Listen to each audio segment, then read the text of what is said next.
Fala pessoal, tudo bem? Então, nessa aula a gente vai abordar um assunto muito comum aí, que sempre aparece em todas as apostilas, que é a ecologia. Só que para a gente poder falar de ecologia, a gente vai ter que retomar algumas coisinhas que a gente já aprendeu para poder seguir adiante.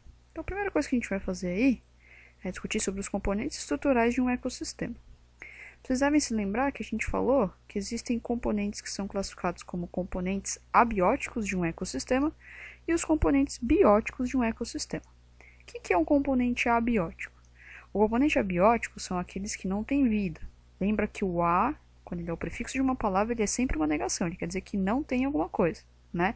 Então, bio se refere à vida, o abiótico é aquele que não vai ter vida, que no caso vão ser os fatores físicos e químicos que a gente encontra na natureza, que a gente encontra no ambiente. Então, exemplos de fatores abióticos pode ser a luz, o calor, o solo, as rochas, o vento, a água. Todos eles são considerados como abióticos porque eles não têm vida. Já os componentes bióticos de um ecossistema são aqueles que vão ter vida. Então, o exemplo que a gente tem aí são os seres vivos. Os seres vivos podem ser classificados como organismos autótrofos.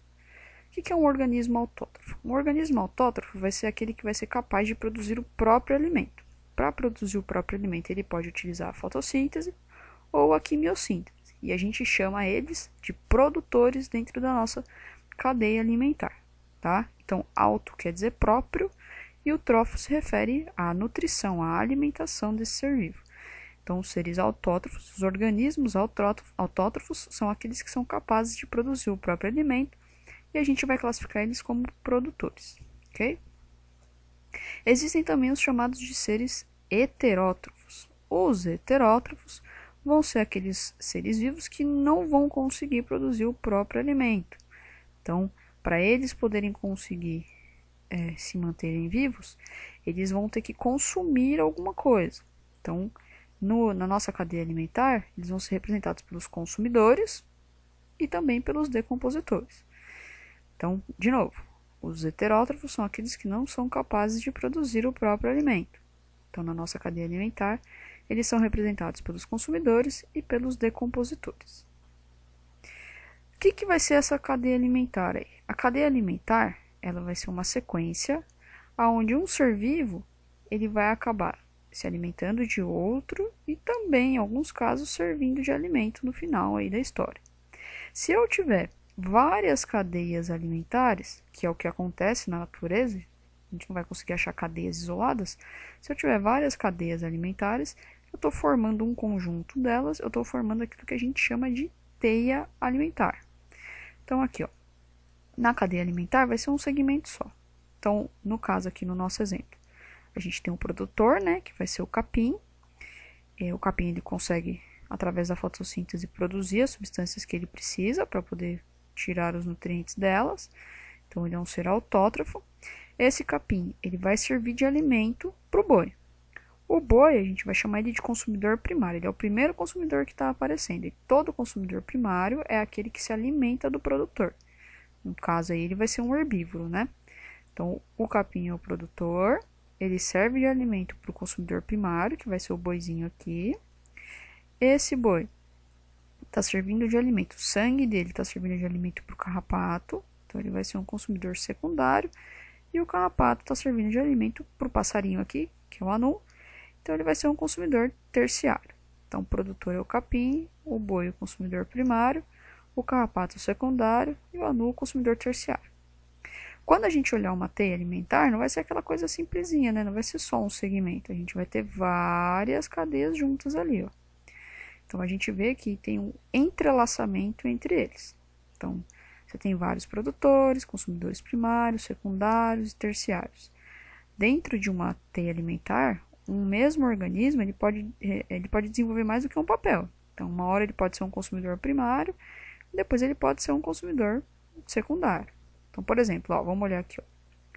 Eu tenho uma verdura, produtor, que serve de alimento para o coelho, que é um consumidor primário, nesse caso.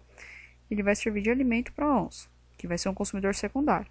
Então, ó, produtor, C1, C2. Mas se eu for olhar aqui, ó, para a onça, ela também come a raposa. Vamos fazer outra linha, ó. Produtor, C1, C2 e C3. Então, a onça é um consumidor tanto secundário quanto terciário, ok? E a gente fala aí que o lugar que ele está dentro da cadeia é um nível trófico. Então, os componentes que a gente tem aí, os produtores, os consumidores primários, os consumidores secundários, terciários e quaternários. O produtor, ele é o primeiro que aparece. Então, ele vai ser responsável por estar no primeiro nível trófico aqui, ó. Então, ó, o produtor, ele vai ocupar o primeiro nível trófico. O consumidor primário, ele é o segundo que aparece na cadeia, né? Então, a gente fala que ele está no segundo nível trófico. O consumidor secundário está no terceiro nível trófico e assim sucessivamente. Lembrando que todos esses organismos aí, eles vão ocupar um lugar. O lugar que ele ocupa ali onde ele vive, a gente vai chamar de habitat. E o jeito como ele passa a sua vida aí, do que ele se alimenta, para quem ele serve de alimento, os componentes que fazem parte da vida dele, formam o seu nicho ecológico. E a gente sabe que dentro aí de uma cadeia alimentar, eu vou ter um fluxo de energia e um ciclo da matéria. Como assim? Então, o ciclo da matéria é, por exemplo, um animal vai se alimentar do outro e aí ele vai morrer, e isso aí vai voltar para o solo e a matéria vai ser reciclada. Depois isso pode ser aproveitado de novo pelos produtores. Então, a matéria ela sempre volta. Isso é diferente da energia. A gente vai guardar isso aqui, tá? A energia ela sempre vai diminuindo ao longo de uma cadeia alimentar. Então, a gente fala que ela tem um sentido unidirecional.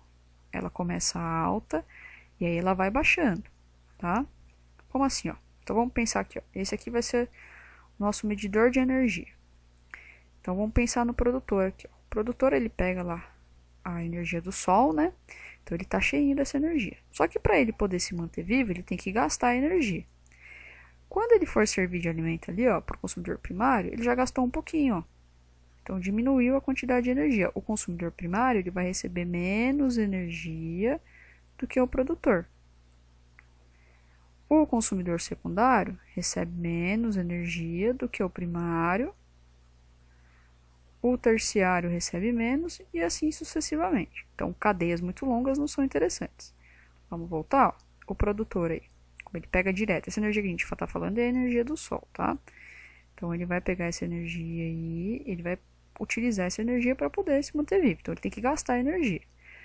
Então, conforme a cadeia vai se desenvolvendo, cada nível trófico vai diminuindo a quantidade de energia. Por isso que a gente fala que a energia é unidirecional.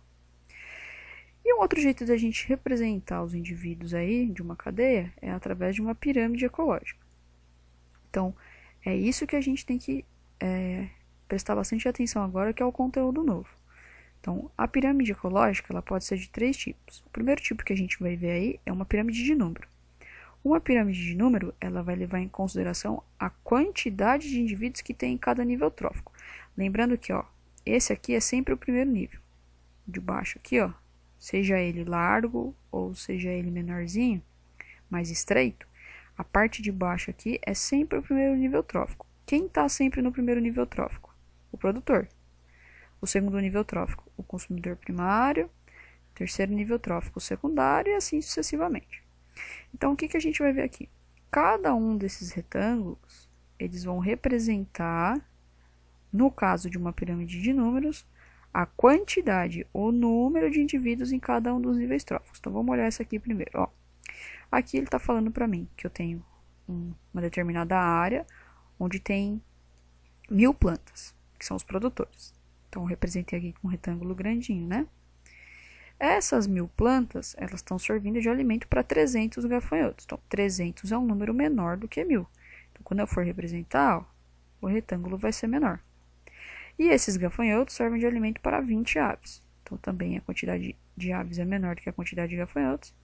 O próximo nível trófico eu vou representar de uma maneira menor.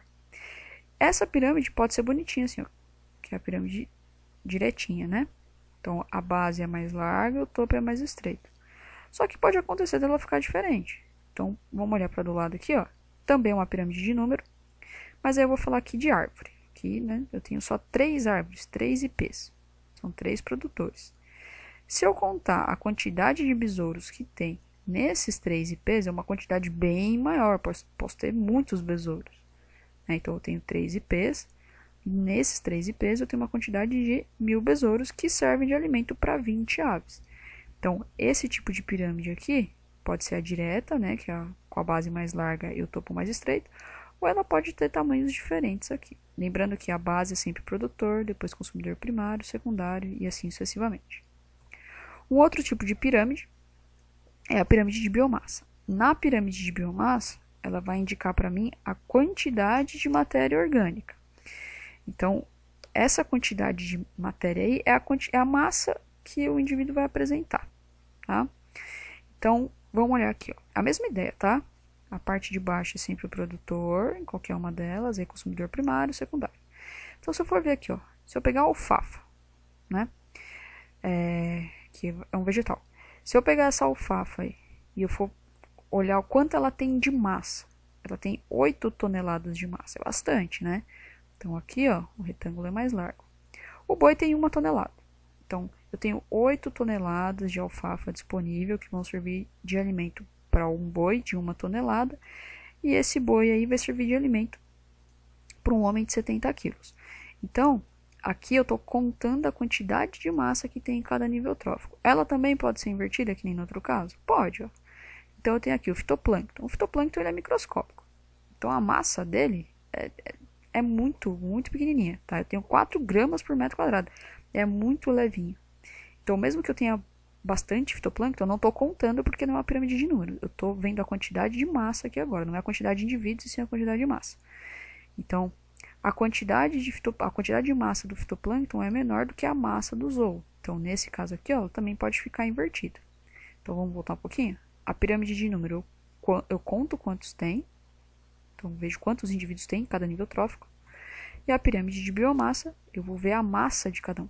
Então, eu vou tirar lá, vou ver 30 quilos, 40 quilos, quantos quilos eles têm, gramas ou quilos, tanto faz. E aí eu vou quantificar isso e representar numa pirâmide de biomassa. As duas, elas podem ser normais ou invertidas. Agora, a pirâmide de energia é um caso muito específico.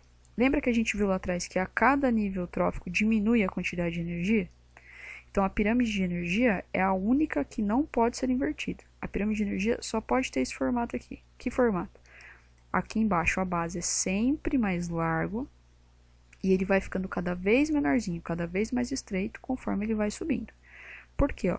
A cada nível trófico eu tenho perda de energia. Então, o produtor sempre vai ter mais energia. Não importa se é um produtor, se é um produtor de 1 kg, de 500 kg, não interessa. O produtor sempre tem mais energia e essa energia vai sendo perdida. Então, o produtor tem mais energia que o consumidor primário, que tem mais energia que o secundário, que tem mais que o terciário e assim sucessivamente. Ok, pessoal? Então, bons estudos para vocês. Até mais.